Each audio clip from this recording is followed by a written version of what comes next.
Ito guys, ang ating sinag-araw, no? Yan po ang sinag-araw, oh. Kita nyo yan guys. Yan po ay pangontra sa mga taong inggit sa buhay.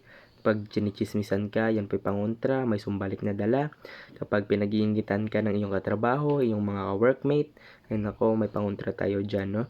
Kapag may tao mapagsamantala sa buhay, sinasaktan tayo, at may pangontra tayo dyan, no?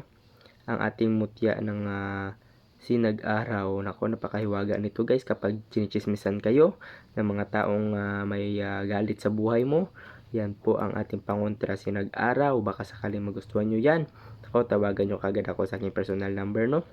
Yan po ang ating mutya ng sinag-araw.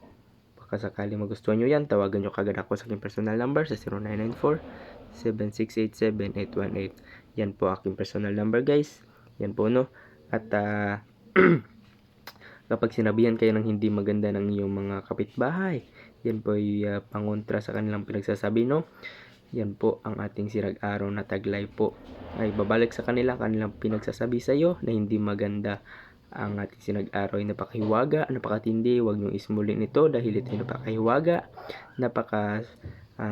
rare po nito ang ating mutya na sinag-araw. Yan po, no? Baka sakaling magustuhan nyo yan guys, tawagan nyo kagad ako sa aking personal number sa 0994-7687-818. Yan po aking personal number sa gusto maghahangad po ng ating mga mutya, no? At hanggang dito na lang guys. And God bless ating lahat. Ingat kayo palagi. Yan po, no? Ingat po. Bye-bye guys.